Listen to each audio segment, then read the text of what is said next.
I'm giving you my child. Be grateful. Standing at the entrance were my in-laws, sister-in-law, and her 2-year-old daughter. Ever since her divorce 6 months ago, she had been pushing her daughter's care onto us. Even my in-laws, instead of stopping her, were trying to get us to take custody of our niece. My husband and I, who had not been blessed with children, found it difficult to raise someone else's child. But what happened next regarding this child was unexpected. I'm Amelia, 27 years old. I got married 3 years ago to a 29-year-old husband, Courage, and we ran a restaurant together. Initially, we planned to expand our family after marriage, but unfortunately, we didn't have any children. Still, thanks to my kind husband, we enjoyed a busy yet happy married life. In fact, since getting married, I had only met my in-laws a handful of times. That's because my husband hadn't been close to his family for a long time. Opening this restaurant only deepened that divide further. My in-laws were executives at a major family restaurant chain, and my sister-in-law, Emma, had joined the company through connections. They wanted my husband to join the same company, but he had dreams. I want to provide each customer with a dish tailored to them. Instead of understanding his feelings, Emma and the others treated him like a villain. Are you criticizing our chain? They nagged him endlessly, and even after discussions, we remained at an impasse. In the end, my husband gave up trying to convince them. I want to live as far away from my parents as possible. If that's what you want, I won't interfere. So, we spent peaceful days as a couple. However, since Emma returned home after her divorce 6 months ago, things changed drastically. It happened on a weekday at lunchtime. As usual, we were attending to customers when the door swung open vigorously. I'm here again. Ugh, as empty as always. The loud voice belonged to Emma. She plopped down at a table with her mother and her 2-year-old niece. They are here again. Always told her not to speak so loudly, didn't I? You're such a nag. Anyway, bring me the usual lunch set quickly. She visited us, but my sister-in-law never paid. Honestly, we were at a loss, so we glanced at each other. Then I whispered to him, "I'll go," and stood in front of Emma. Since other customers are here, if you're going to dine here, you need to pay like everyone else. Huh? Are you seriously planning to charge me and your family? How rude. Everyone in the restaurant turned to look at her as she shouted, "Please don't raise your voice as it may disturb other customers," I requested, but she didn't listen. And aren't you the root of it all? It's because James got off track after marrying such a useless woman like you. Her words of abuse froze the atmosphere in the restaurant. Then my husband, who was cooking, stopped and rushed out of the kitchen. If you're here to cause trouble, leave now. If you have something to say, I'll listen later. I'll fix any shortcomings, so please, just. But she continued to ignore our words, just screaming angrily. Even her mother, instead of stopping her, was sitting there saying, "Hurry up and make it." Thinking we couldn't let things continue like this, we served them lunch. After eating, they left without paying, as if it were perfectly normal. Not stopping there, she began to act even more selfishly. Hey, you too. Take care of our Ava today too. Every day, she started bringing her niece to our shop. We're working. You're her mother. Take responsibility and look after her, sis. Huh. I'm busy. Since there are no customers, help me out a bit. She forcefully dumped the care of her niece, Ava, onto me. To her, we seemed like free babysitters she could exploit. So, to shirk the responsibility of caring for her daughter, she and her mother frequently started visiting our shop. I'm truly sorry about my family. Amelia and the shop didn't deserve this. After they left Ava and went away, James muttered with his shoulders drooped. As she said, our shop wasn't exactly thriving. One reason for that was their disruptive behavior inside. Regular customers, who wanted a quiet meal, gradually stopped coming to our shop. At this rate, it's not fair to James or Ava. I sighed, feeling sorry as I stroked the back of my niece, who was being held quietly. Despite our efforts, a few weeks later, our relationship with my in-laws took a dramatic turn.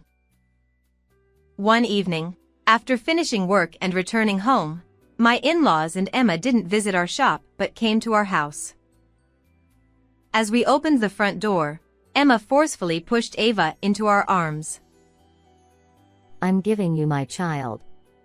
Be grateful. Those words shocked both of us. Wait. What do you mean? Though I wondered if it was harassment toward me, unable to conceive, I questioned her. You two have nothing to do, right? That's why I'm asking you to be Ava's parents. Upon hearing her out, it seemed she had finally decided to completely abandon the care of her niece. Not only that, even my in-laws said they didn't want to take care of their granddaughter anymore. James's face turned red with anger at their irresponsibility. That's too selfish. Are you giving up on Ava? Don't say such nasty things. I brought her here, thinking of you too, who don't have children. Although my niece was only 2 years old, she must have sensed something unusual. She anxiously sucked on her finger and looked down. You don't need to worry. Please take her back. To Emma's words, I firmly shook my head. Children should be raised by their mothers. And even a 2-year-old should understand how important her aunt is. Oh, come on. You, as a daughter-in-law, have no right to refuse. With such a selfish reason as the hassle of taking care of her, I couldn't agree. I firmly rejected her offer. Oh, come on. We're busy with work. Besides, a daughter tainted with my ex-husband's blood isn't cute.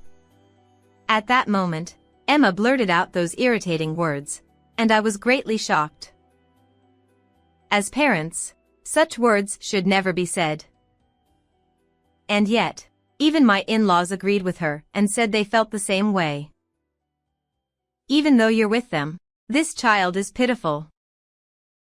Realizing that, I hugged Ava tightly in my arms.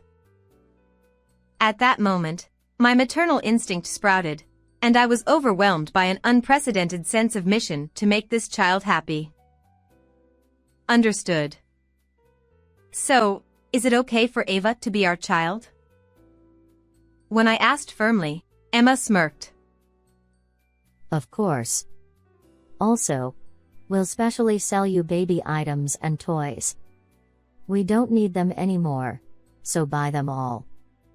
Behind her tone, which seemed to look down on me, my in-laws were also grinning with unpleasant smiles.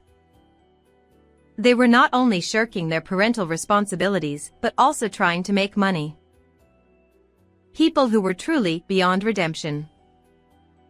However, if this meant cutting ties with them, it would be a windfall for us. When I consulted James, he felt the same way as me.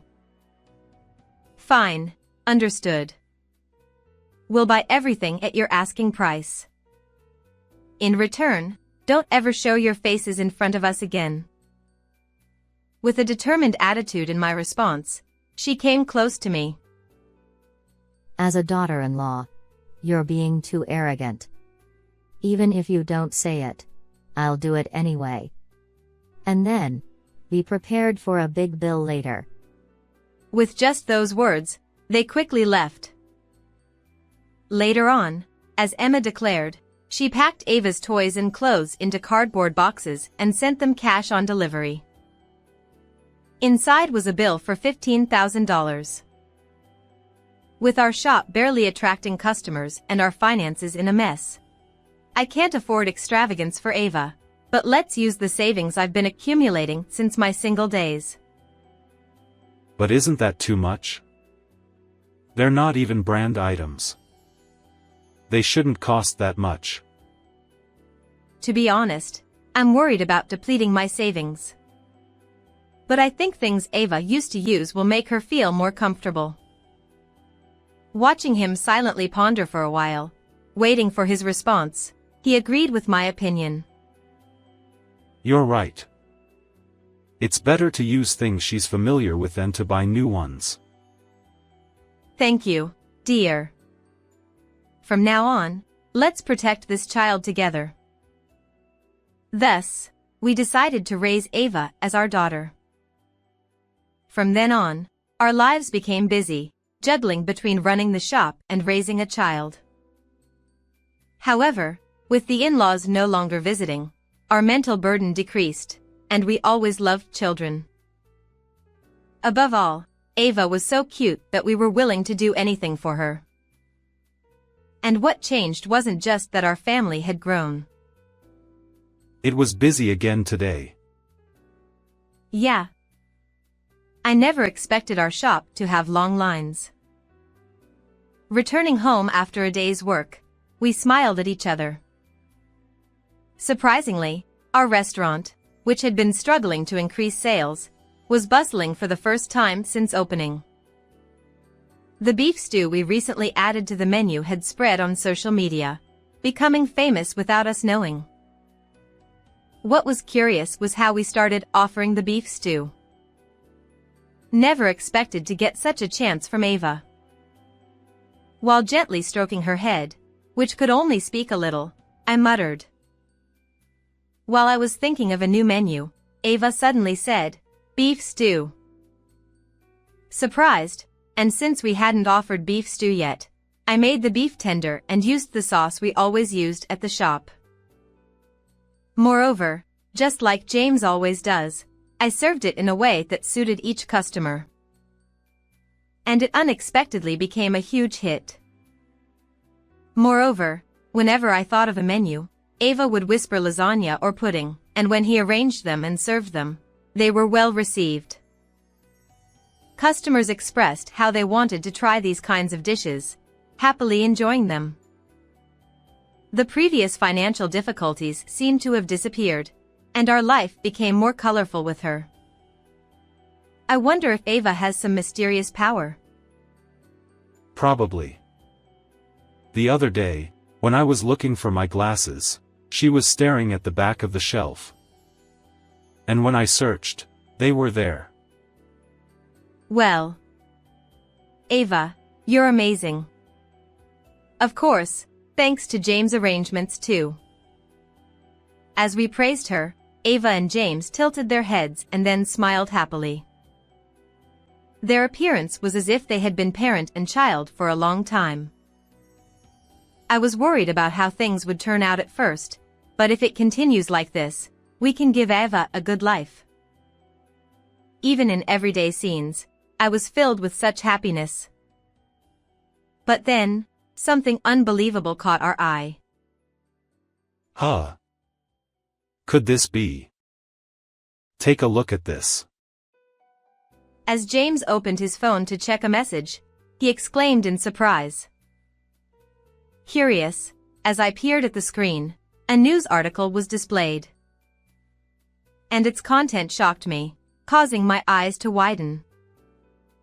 What? Is this for real? Furthermore, Ava, who was watching us with a surprised expression, picked up a box of building blocks. Then, she slowly handed the box to us. And when she shook it, we could hear something inside. Could there be something inside this? To such a question, she looked straight into my eyes. Since Ava looks so serious, there must be something. We cautiously looked into the box and were surprised. The anger that had been calm surged up from the bottom of my stomach. Hiding something like this. I can't forgive it. My anger flared up, but we decided to wait for the right time. A few weeks later, in the middle of the night, James and I were awakened by the sound of the doorbell. Not wanting to wake Ava, we cautiously opened the front door to find Emma, disheveled. Finally. You too. Give me back my daughter right now. Taken aback by her sudden outburst, we exchanged glances. You're the one who pushed her on us, right? What are you saying now? In the first place, we agreed you wouldn't show up again. If you have a reason, you should have told us first. As we tried to refuse and close the door, Emma forcefully wedged her foot to keep it open. She's my flesh and blood. Her mother has come to take her back, so bring her here now. Though we firmly said we couldn't do that, she insisted on returning our daughter. Not only did we not understand her reasoning, but continuing this argument would disturb the neighbors. Frustrated by Emma's selfishness, I sighed heavily and crossed my arms. Could you please not take it out on us just because your company is in trouble? Why would you say that? I saw it on the news. It seems tough for you. Perhaps she didn't expect me to know, but Emma turned red with frustration or embarrassment. Watching her like that, I recalled the news I saw on James's phone the other day. It was about a scandal at the chain store where my in-laws worked. They had been using expired ingredients to cut costs, leading to a mass food poisoning incident. As a result, they faced severe criticism from the media and social media, and the chain store's performance plummeted. We never had any problems before, but this happened after we gave up our daughter. It must be because she's gone. Emma shouted in anger, her face contorted as if she had suffered greatly. What are you talking about? Ava has nothing to do with it, right?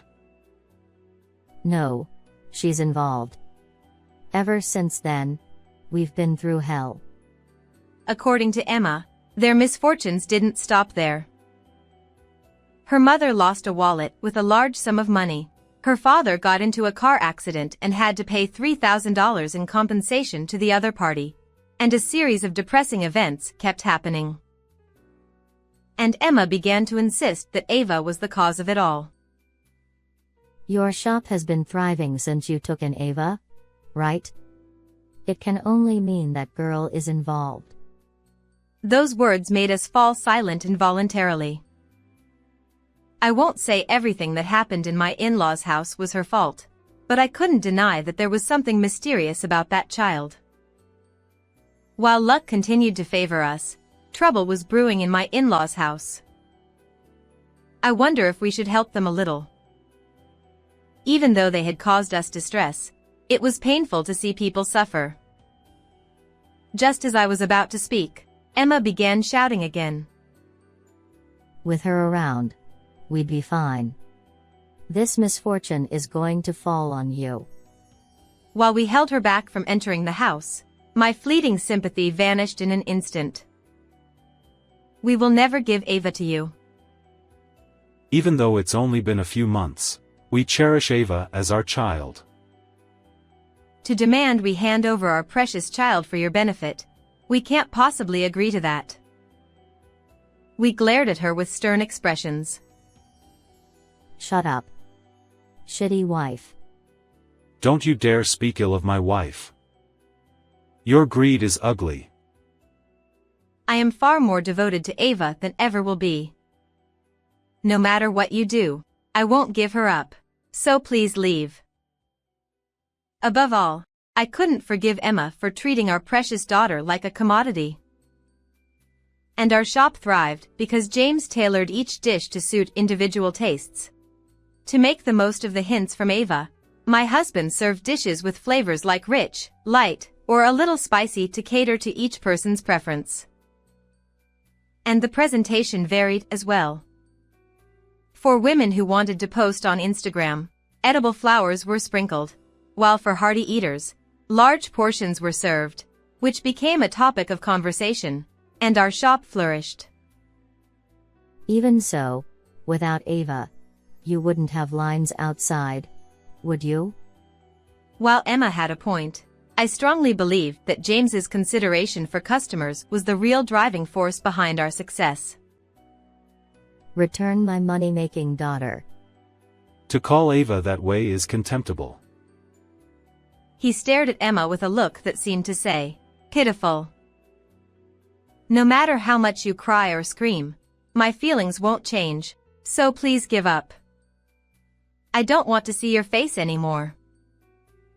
Quietly angry, I handed her a USB, with no intention of leaving. Wasn't it because of things like this that misfortune happened, not because of our daughter? In the next moment, Emma's face turned pale as she looked at the USB. That's the one our parents and I have been searching for. Why do you have it? It came out of the toys. It might have some value that I bought from you. That USB was in the box Ava handed to me at that time. Given the mysterious power so far, I was convinced there was always a reason she held it. Upon checking, the data on it turned out to be for the hidden books. Receipts from suppliers, and evidence of tampering to inflate prices, were there. It seemed my in-laws, who were executives, were managing the procurement of materials.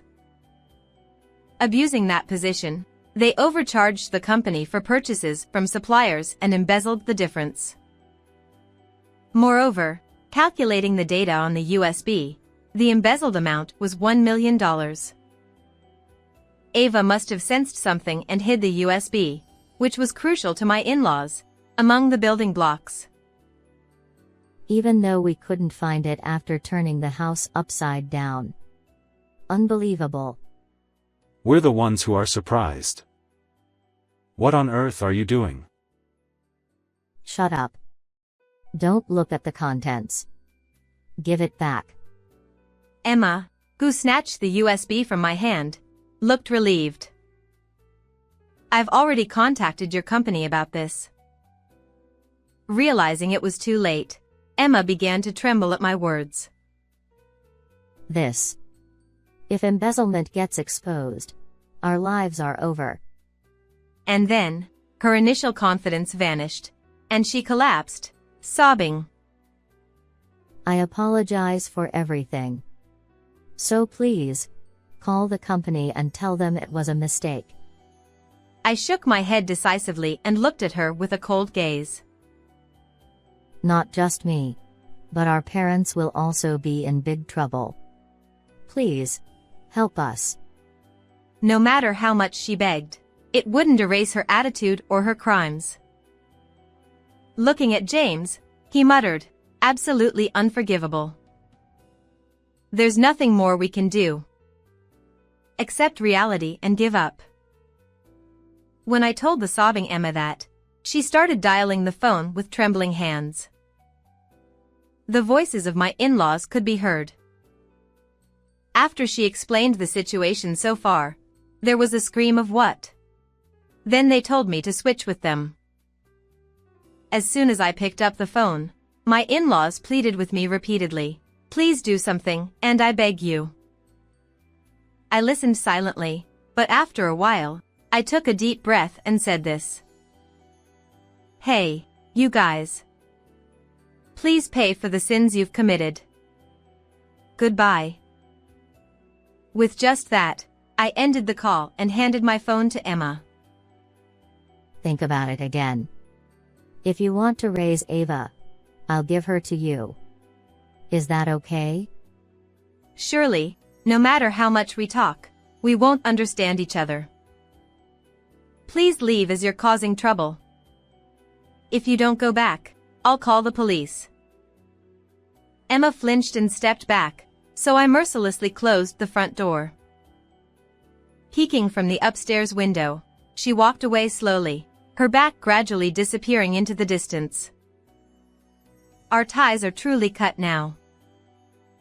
Afterward, my in-laws and sister-in-law were reported to the police by the company for tampering with receipts and embezzling money. Of course, they were fired from the company. It seems they'll be living behind bars for a while. Even if they get out, they'll still have to repay the embezzled $1 million. They'll be struggling with debt for a long time. Truly, they've reaped what they've sown. Meanwhile, we officially adopted Ava through adoption. We continue to run the restaurant while watching Ava grow. And as always, our shop continues to thrive. The extent of this child's power is still unknown. But whether she has a mysterious power or not, James and I will continue to love Ava more than anyone else. She's already our precious, precious daughter. How did you find this story? Please subscribe to the channel as well. Well then, let's meet in the next video.